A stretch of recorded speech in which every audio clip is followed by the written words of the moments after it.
El día de hoy nos toca hablar de guías de práctica clínica, uno de los, tal vez de los documentos más usados en nuestra práctica diaria, uno de los que más consultamos, más que todos esos estudios de investigación de los que hemos hablado, tendemos mucho más a consultar las guías de práctica clínica y es natural, es lógico porque estas guías tratan de emitir recomendaciones que te pudieran servir ya en la consulta, en la práctica clínica diaria.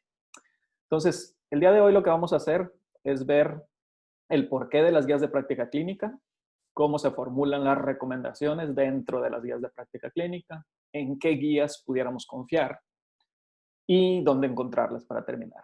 Entonces, vamos a comenzar por el porqué. Hace ya, pues, ya varios años les pedí que participaran a muchos pediatras en una encuesta informal, en la cual les mandé un caso clínico. Era un caso clínico muy sencillito, este que tienen aquí enfrente. Es un caso clínico de una niña que prácticamente tiene una otitis media. Nada complicado, es un padecimiento probablemente de los más frecuentes que hay en pediatría. Entonces, cuando les envié este caso clínico a estos pediatras, les pedí que me pidieran, que me escribieran su receta, que me mandaran su receta. ¿Ustedes creen, fueron 170 y tantos pediatras los que contestaron? ¿Creen que, que las recetas se parecerían entre ellas? ¿Creen que los pediatras estuvieran medio uniformados sobre cómo tratar a esta niña con una otitis media?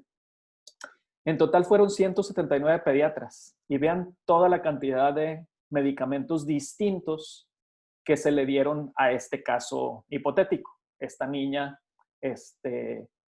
con una otitis media no complicada.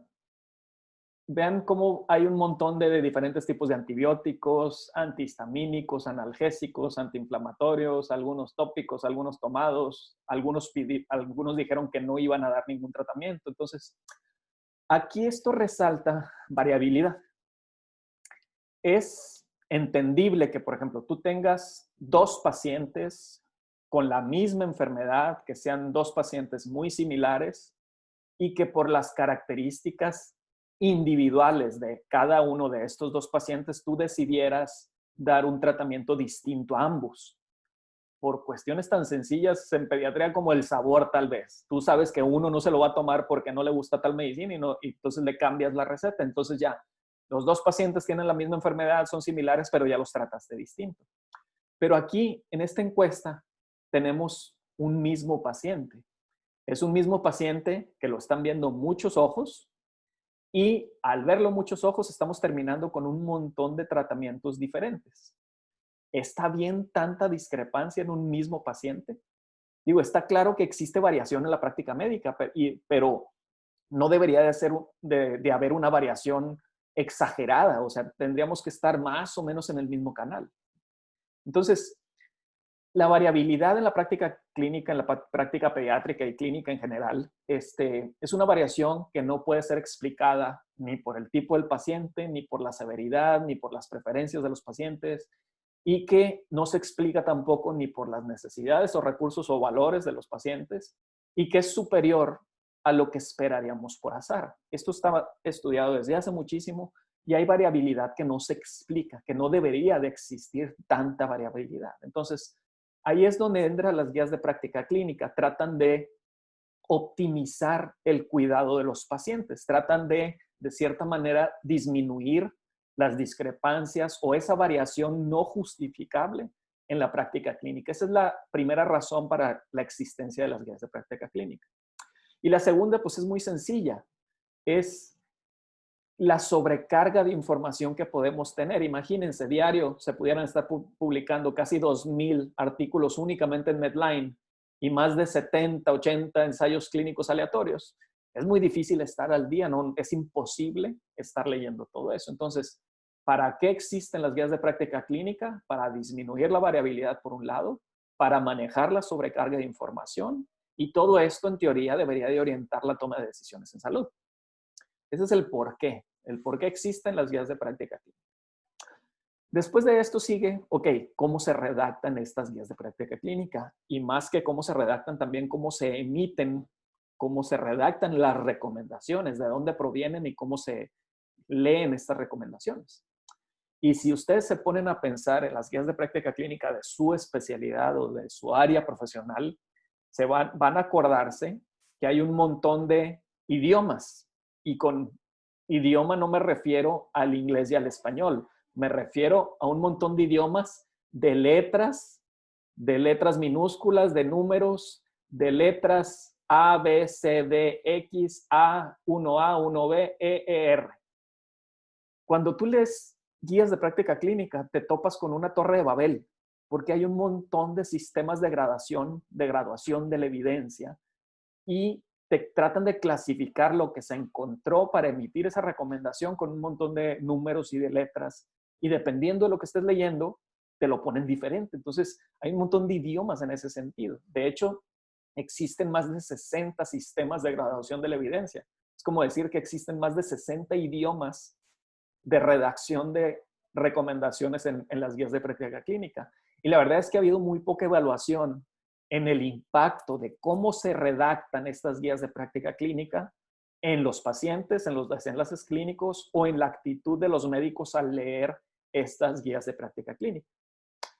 Hace algunos años hicimos una evaluación de qué pasaría si una misma guía clínica la redactamos de diferentes maneras y se las entregamos a los médicos para ver si ellos pensaban recetar algo, si lo cambiarían o lo dejarían igual, dependiendo de cómo estuviera redactada la recomendación, redactada la guía de práctica clínica.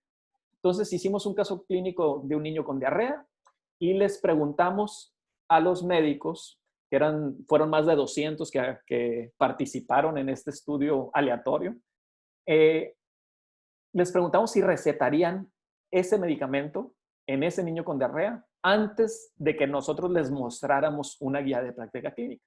Entonces ellos respondían en una escala de Likert que iba desde definitivamente no hasta definitivamente sí. Ahí respondían si sí darían el tratamiento o no. Después de responder esta pregunta, les mostrábamos la guía de práctica clínica, pero ahí entraba el azar. A uno le podía tocar la guía de práctica clínica redactada con el estilo de Oxford, otro le tocaba redactada con el sistema Grade, otro con NICE, otro con SIGN. Entonces, al azar te pudiera tocar la misma guía de práctica clínica, pero redactada con ese sistema de graduación que era diferente. Entonces, después de leer esa recomendación, le volvimos a preguntar, oye, después de leer la guía clínica, ¿seguirías recetando o no recetando el medicamento? Y nos dimos cuenta que la mayoría cambió su percepción al momento de leer la guía de práctica clínica, pero los que leyeron la guía de práctica clínica escrita con el sistema Grade cambiaron mucho más su actitud. Entonces, el simple hecho de cómo está redactada una guía de práctica clínica puede impactar en qué tanto se use o se sigan las recomendaciones de esa guía de práctica clínica. Entonces, el sistema Grade es algo que nació en el 2000 como una colaboración informal entre personas así con intereses en estos sistemas de graduación o en las guías de práctica clínica. Y poco a poco se volvió en una colaboración ya formal, recibió retroalimentación de múltiples organizaciones internacionales y actualmente es el estándar de oro para el desarrollo de guías de práctica clínica en todos estos organismos que están viendo ahí y muchos más. ¿Cómo se redactan, cómo se elaboran las guías de práctica clínica con el sistema Grade? El sistema Grade tiene dos partes y brinda una forma transparente de hacer las guías de práctica clínica.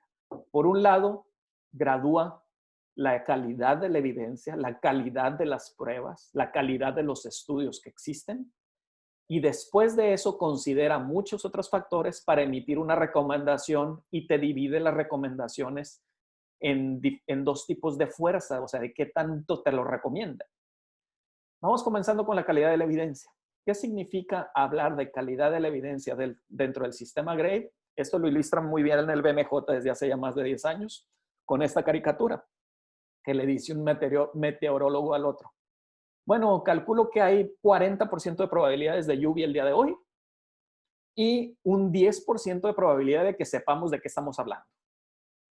esto es lo que trata de expresar el sistema GRADE en la calidad de la evidencia. Por un lado, te trata de expresar qué tan seguros estamos de que los estudios que nos encontramos para elaborar nuestra guía muestran un verdadero efecto del tratamiento. ¿Qué tan seguros? Por aquí tenemos una estimación y esta es la seguridad que tenemos. Entonces, en esta caricatura, el meteorólogo está presentando el resultado de sus estudios, pero nos está expresando también qué tanta certeza tiene de que este resultado es cierto. Eso es lo que trata de expresar el sistema GRADE. Entonces, el sistema GRADE se divide en 4 niveles: calidad alta, moderada, baja y muy baja.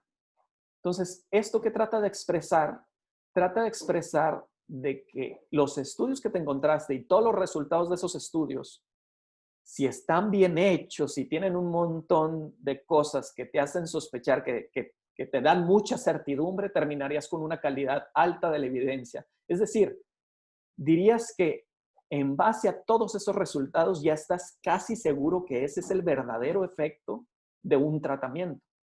Cuando andas por acá abajo, son tan pocos los estudios o tan mal hechos que por más que digan que aumenta o que reduce la mortalidad o el desenlace, no tienes idea y sale otro estudio y va a cambiar toda tu percepción.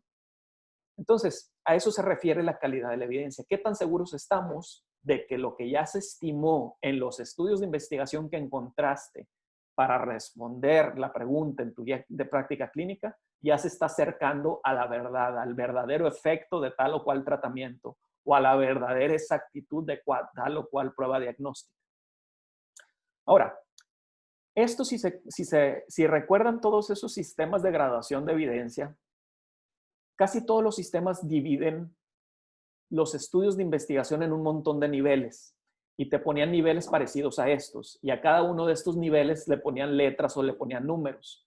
Empezaban con ensayos clínicos aleatorios, cortes, casos y controles, transversales, series de casos, y ponían un peldaño abajo que era la recomendación del experto. Ahora, si nos ponemos a pensar en eso, por un lado estamos tratando de expresar lo que tenemos en investigación. Entonces, ¿qué tiene que ver este peldaño de acá abajo de las recomendaciones de los expertos o la opinión o el consenso de los expertos? Esto como que no tiene nada que ver con lo de arriba.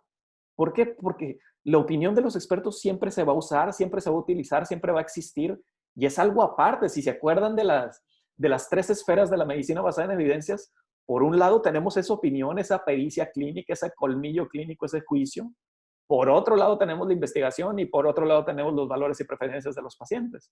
Entonces, este peldaño no va con esto. Esto no se debería de meter ahí. Esto está aparte y siempre va a existir.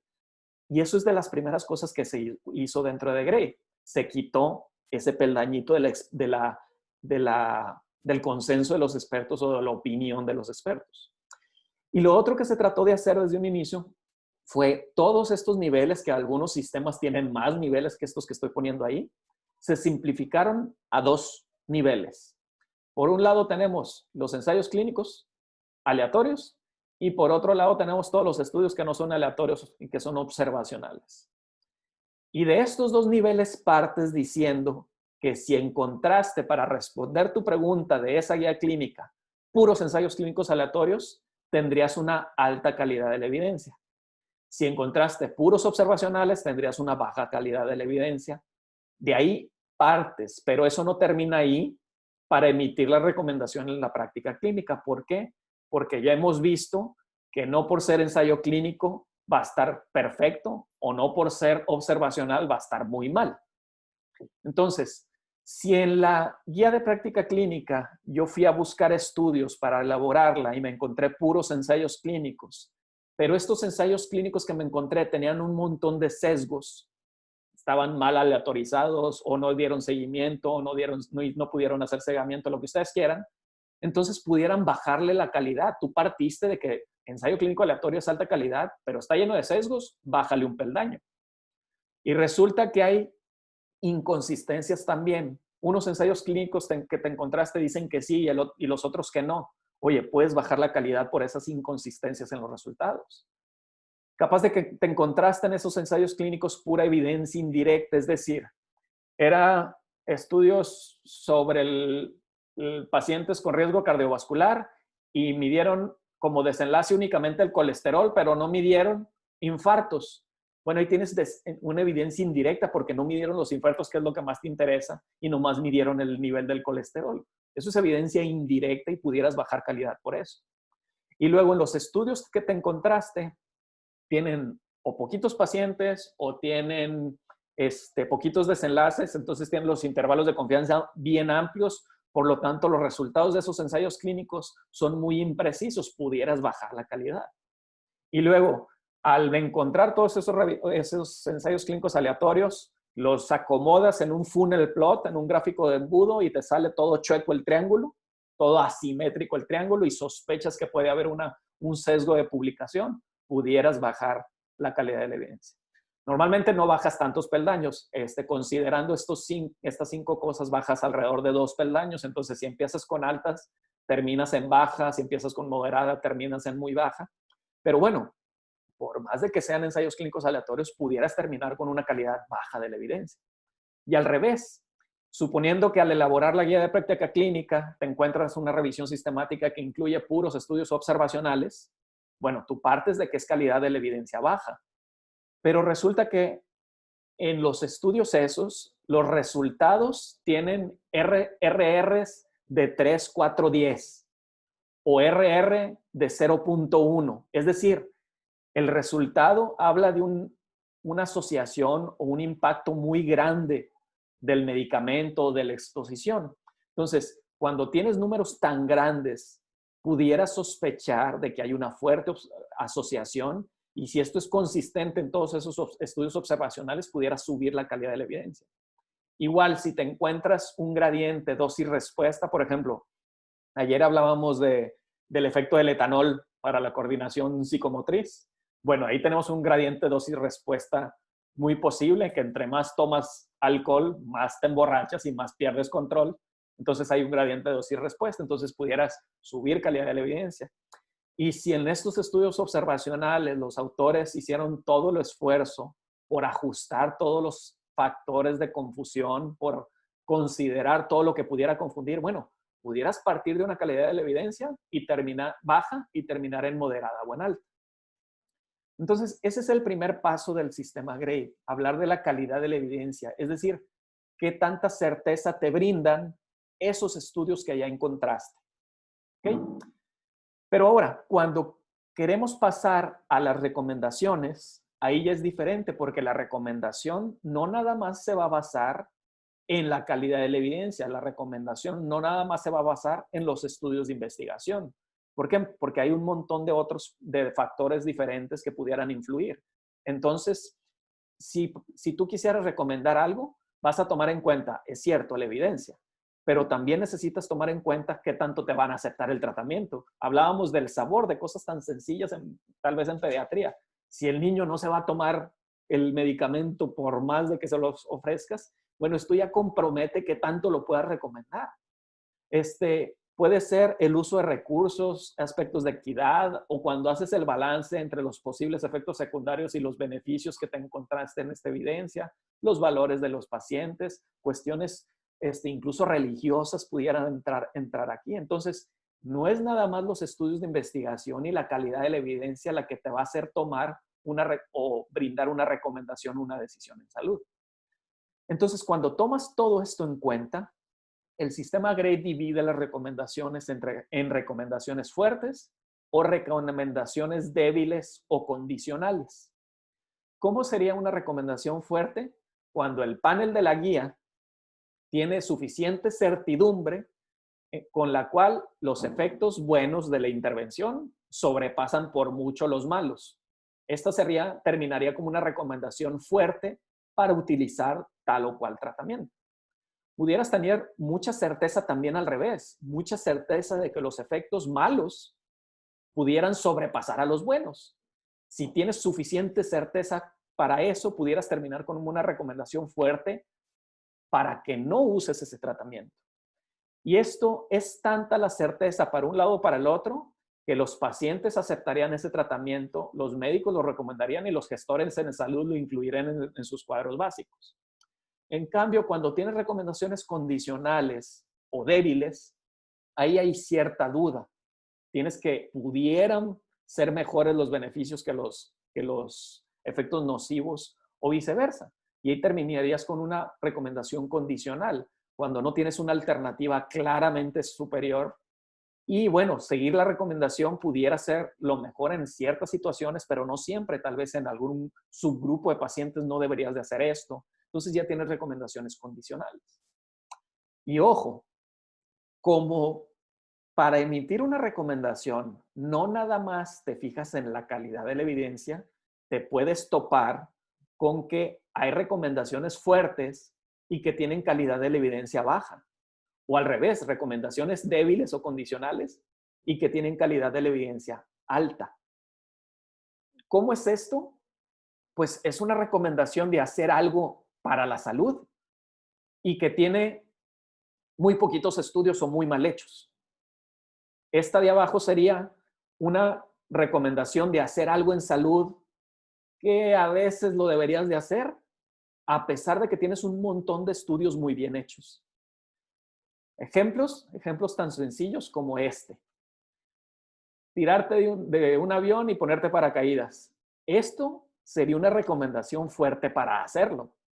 No hay ninguna duda que deberíamos de usar paracaídas, pero no hay ningún ensayo clínico, ni cohortes, ni casos y controles de estudios de paracaídas. Por lo tanto, la calidad de la evidencia pues es baja porque no existen, pero eso no significa que no te lo vas a poner. Todos estaríamos de acuerdo, pacientes, médicos y gestores en salud, estaremos de acuerdo con recomendar un paracaídas para que te tires del avión.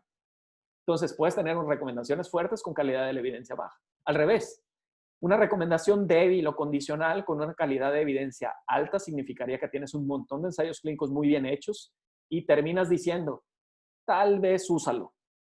Por ejemplo, antibióticos para niños sin factores de riesgo, con otitis media mayores de 2 años.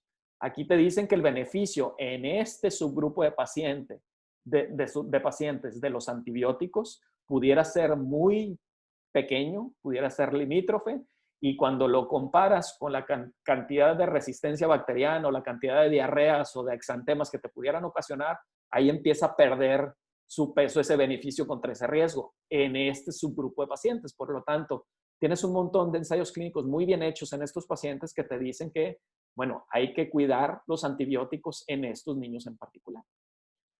A eso se dedica GRADE y GRADE no se queda ahí.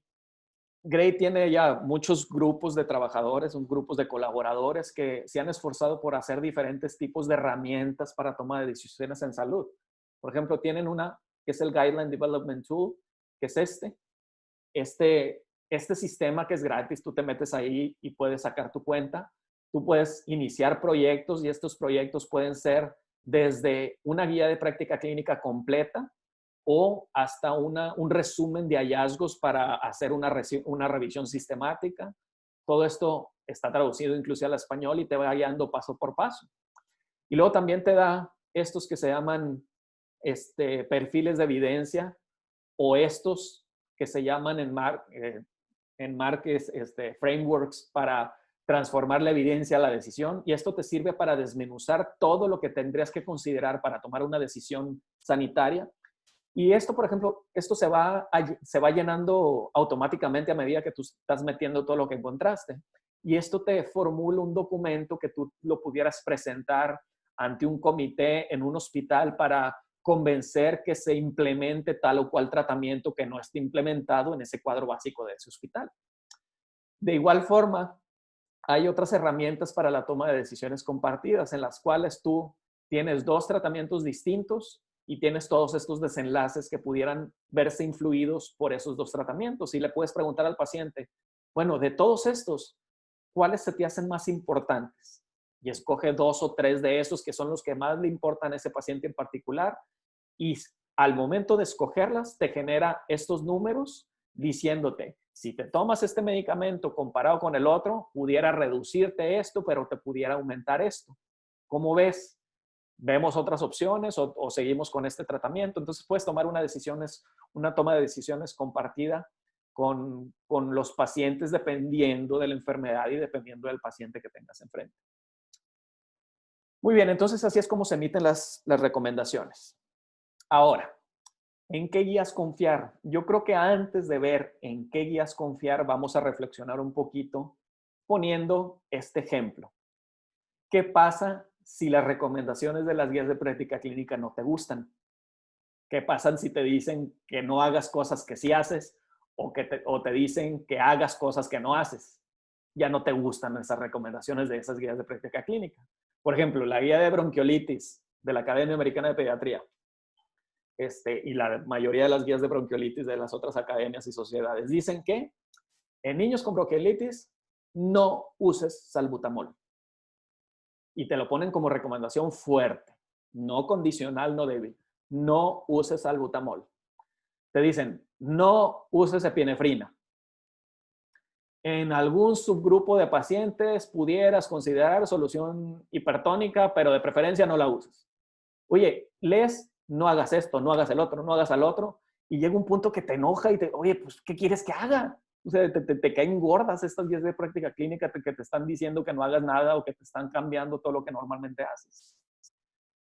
Lo mismo está pasando ahorita con la contingencia, con la pandemia, nos está pasando exactamente lo mismo. O sea, este tipo de recomendaciones, este tipo de guías nos frustra, nos incomoda, nos despierta ese reclamo de, bueno, entonces, ¿qué le damos? Reclamamos, bueno, es que tal vez es mejor intentarlo. ¿Cómo no vamos a ofrecer nada? ¿Cómo no vamos a dar nada? Bueno, primero no podemos olvidar que lo primero, nuestra primera obligación, nuestro primer deber es no hacer daño. Y que algunos tratamientos que podemos ofrecer pueden tener efectos secundarios y no tenemos forma de predecir esos efectos secundarios. Segundo, diferentes diseños de investigación dan diferente nivel de certeza, de seguridad, de que los resultados que viste en esa investigación terminan siendo reales cuando aparezcan más estudios. Entonces, empezar a usar tratamientos sin estudios de investigación o con estudios de investigación muy malos puede tener riesgos. Tercero, cuando tenemos evidencia de muy baja calidad, de muy baja certeza, es más probable que ese tratamiento va a terminar siendo inútil o inclusive que va a causar daño. Eso es más probable a que se demuestre posteriormente que provee un beneficio importante. Todas estas razones son razones para prudencia y para no molestarnos con este tipo de guías de práctica clínica. Y la verdad es que te molestan cuando recomendaciones o estudios de investigación van en contra de lo que tú crees, te molestan e inmediatamente los quieres hacer un lado. Y esto es algo que se entiende desde hace décadas. En este estudio le dieron el mismo manuscrito, el mismo, o sea, la introducción, los métodos eran los mismos para todos los participantes de este estudio, pero los resultados pudieran estar acorde de las creencias de los participantes o en contra de las creencias de los participantes. Entonces se dieron cuenta que cuando recibían los participantes resultados acorde a tus creencias, mira, está muy bien este estudio está muy bien.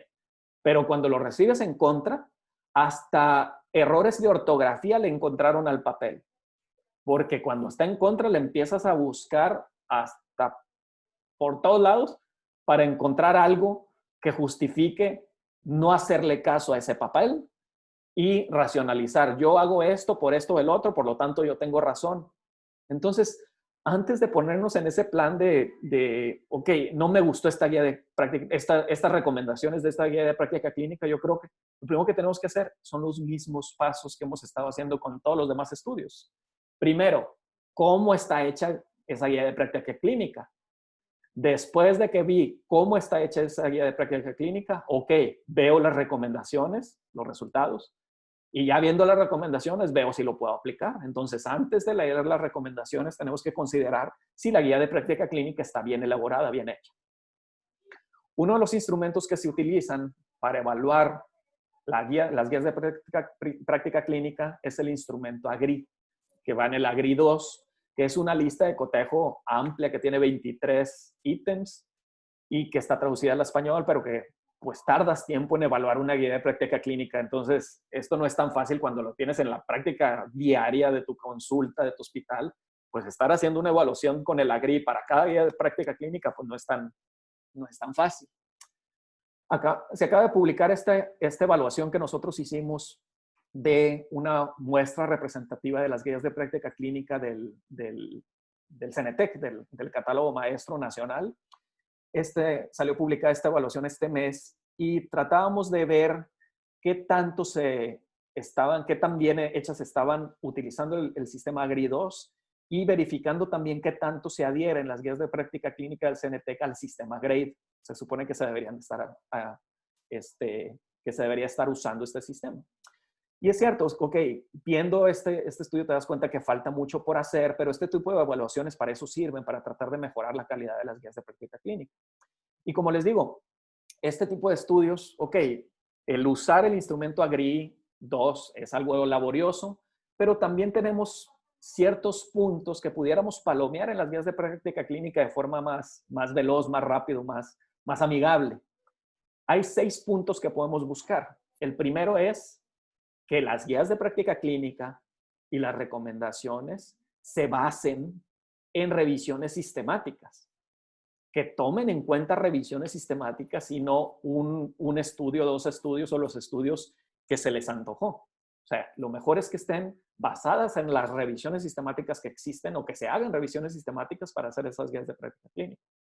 Segundo, que se desarrollen por un equipo multidisciplinario. También con representantes, incluso con grupos afectados, con pacientes, pudieran involucrarse en los paneles estos que elaboran las guías de práctica clínica. Tercero, que considere subgrupos y también que considere las preferencias individuales de los pacientes. Cuarto, que esté basada en un proceso explícito y transparente que minimice las distorsiones, los sesgos y los conflictos de intereses. Quinto, que haya una explicación lógica entre lo que quieres hacer y los desenlaces de salud, entre las recomendaciones y lo que vas a hacer, y que te provea niveles de certeza y fuerza de recomendaciones. ¿Qué tanto te lo recomiendan y basado en qué? Y qué tanta certeza tienes de la de la investigación que ya se realizó. Y esto lo vas a lograr con revisiones sistemáticas, como decía el punto 1. Y finalmente, pues que se esté revisando y actualizando conforme va saliendo nueva evidencia. Esos 6 puntos son puntos de cierta manera rápidos que pudiéramos verificar en las guías de práctica clínica que vamos a leer.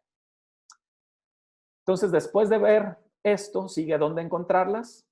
Y bueno, esto así rapidito, pues ya deben de conocer el catálogo maestro del CENETEC, que es el de las guías nacionales, que como vimos pueden tener deficiencias y sí pueden tener, pero hay que hacer nuestra parte. Podemos evaluar o si encontramos cosas que en las guías de práctica clínica de nuestra especialidad están mal o están desactualizados, hay que hacer el esfuerzo por tratar de actualizar o mejorar esas guías de práctica clínica que son nacionales y son nuestras. Igual, pueden buscar guías clínicas en el GIN Network, en la red internacional de guías de práctica clínica, que incluye más de 3,000, casi 4,000 guías de práctica clínica de 39 países. Y también está TRIP, el TRIP Database, que también incluye guías de práctica clínica de Estados Unidos, Canadá, Australia, Nueva Zelanda, el Reino Unido y España. Y bueno, estos son algunos de los sitios para encontrarlas. Entonces, concluyendo, las guías de práctica clínica pueden apoyar en la toma de decisiones en salud, o en pediatría, o en todas las especialidades, disminuyendo la variabilidad no justificada y ayudando a reducir la intoxicación por tanta información, es decir, la infoxicación. Ayudan a manejar la sobrecarga de información. Hay que pensar muy bien que son guías, no son leyes inquebrantables.